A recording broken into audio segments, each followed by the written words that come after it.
Mainit na balita. Bagamat sinasabi palagi ng ating mga opisyales na sila ay makikipagtulungan sa Interpol pag nagkaroon ng red alert notice, wala pong red alert notice. Ang sinasabi nila, Secretary Remulla, palagi nilang sinasabi, kinakailangan makipagtulungan pag merong red notice alert. Kalokohan po yun. Malinaw naman po na ang red notice alert ay hindi siya international warrant of arrest. Ang nakapagtataka, bagamat paulit-ulit nilang sinasabi na tayo ay susunod at makikipag-cooperate para ipatupad ang red notice alert, wala palang red alert notice. Ang ibig sabihin po niyan, Pilipinas lang talaga ang nagdesisyon na arestuhin ang presidente. Wala pong kinalaman ang Interpol, wala pong kinalaman ang International Criminal Court.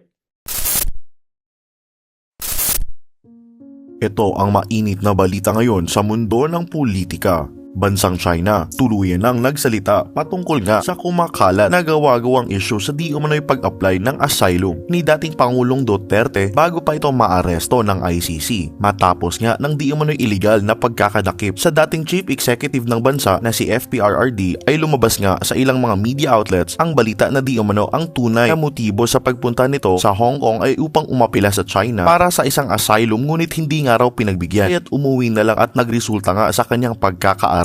Hayagan nga itong sinupalpal ng China sa pamamagitan ng kanilang Foreign Ministry spokesperson. Sa isang opisyal na pahayag ay sinabi nga nito na kailanman ay hindi umapila ang dating Pangulong Duterte para sa isang asylum sa kanila at wala din silang natanggap na aplikasyon patungkol dito. Nilinaw din niya na ang nangyaring lakad ng dating Pangulo sa Hong Kong ay isang pribadong aktibidad at pinaalalahanan ang mga media na mag-ingat sa mga sources at huwag basta magpapaniwala agad. Matatandaang isa nga sa mga pumalag sa nangyaring insidente at nagbigay nga ng babala sa International Criminal Court ang bansang China matapos nga ng ginawa nitong akbang laban kay former President Duterte at sinabi ngang dapat sundin ang tamang batayan sa pagpapatupad ng batas at iwasan ang pamumulitika at dobling pamantayan.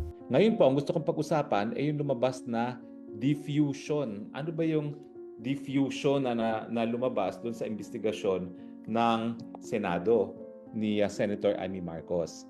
Ang lumalabas, ang meron lang palang na-issue para arestuhin ang ating dating Presidente Rodrigo Roa Duterte ay isang diffusion order.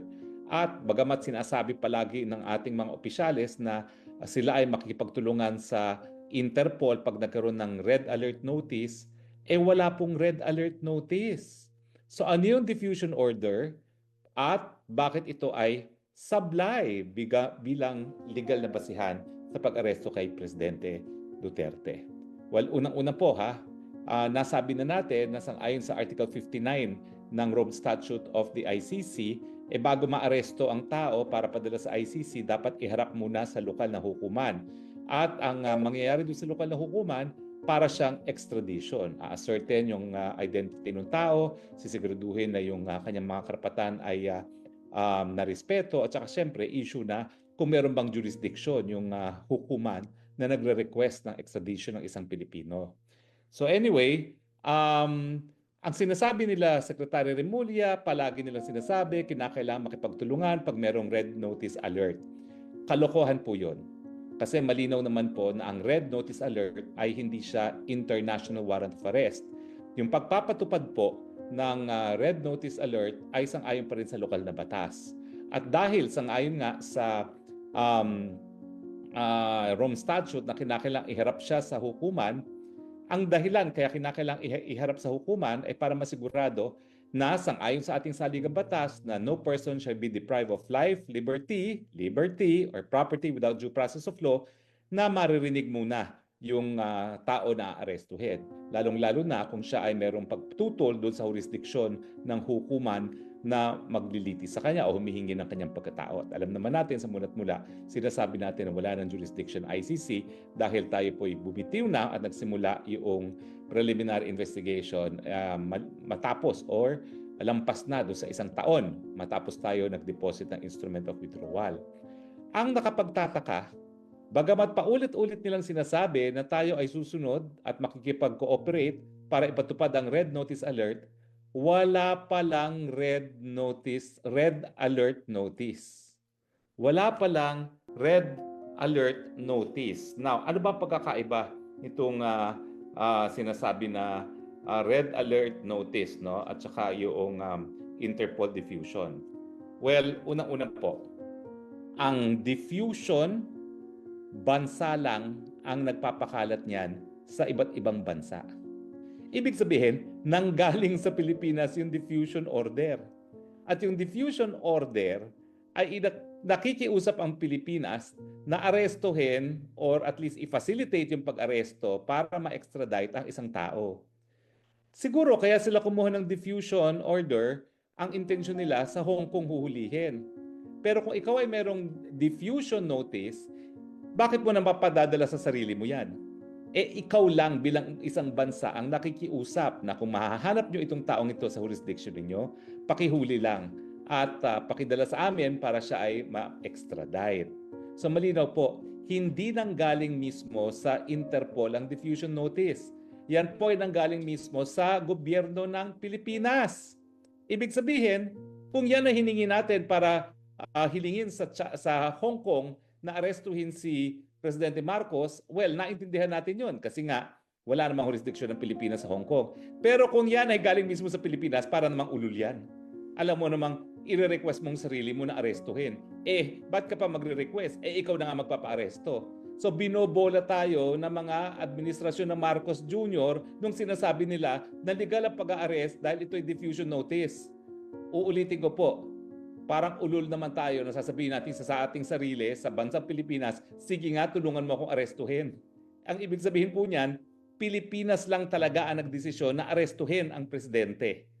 Wala pong kinalaman ang Interpol, wala pong kinalaman ang International Criminal Court. Ganun pa man, ano naman ang pagkakaiba ng diffusion at saka yung red notice? Well, yung red notice kasi, Interpol mismo ang nag-i-issue niyan. Gets nyo? Ang diffusion, Pilipinas ang nag-issue na nakikiusap sa mga bansa, tulungan nyo kaming arestuhin si PRRD.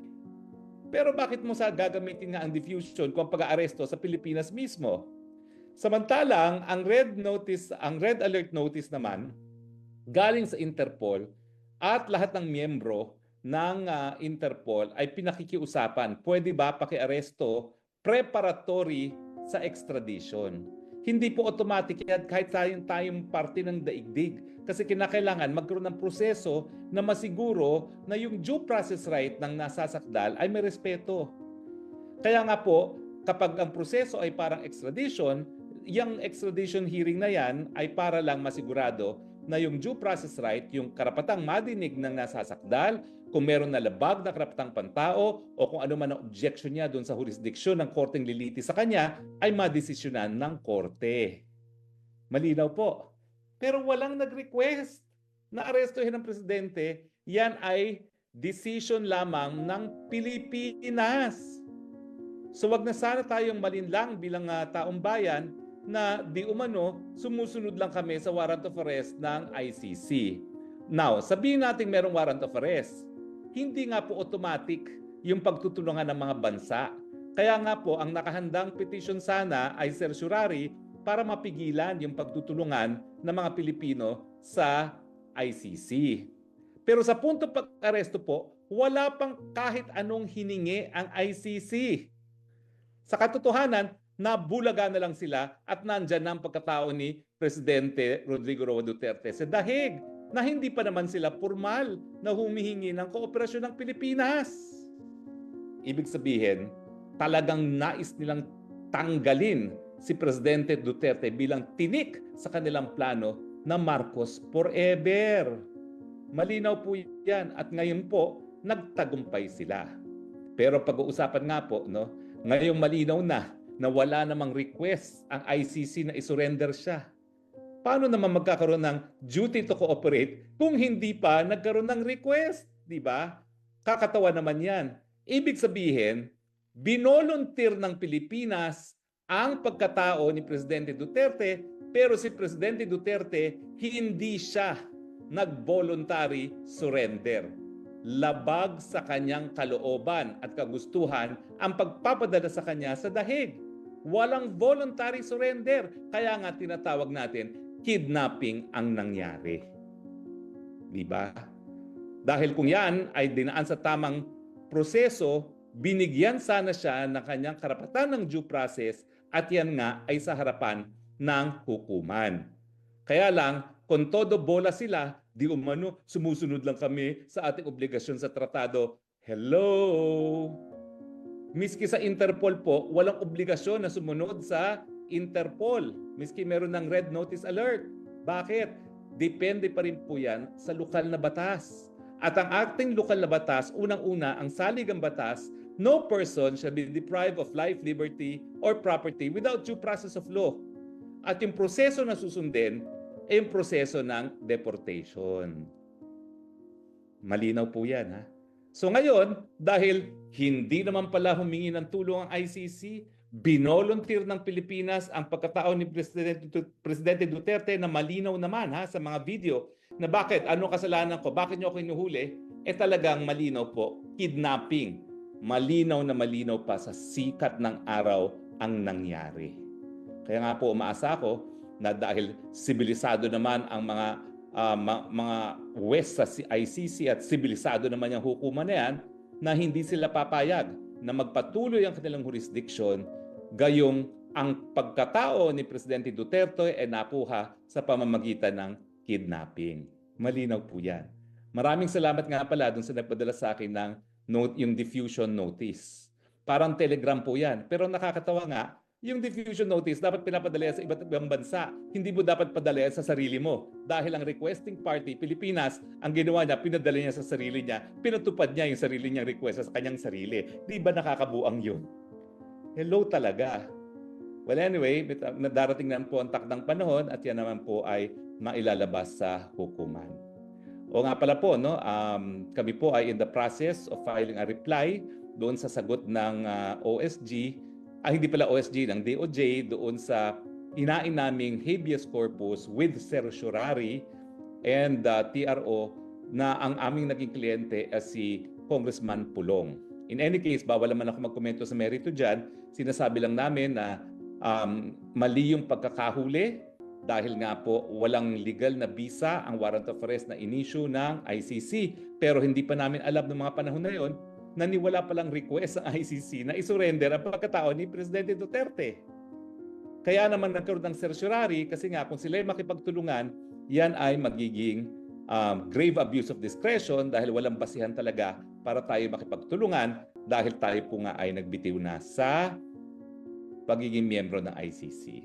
Pero yan naman po ay statement of fact lang. Hindi na po ako magsasabi kung tama ako may mali dahil yan naman po ay nakabinbin na sa hukuman.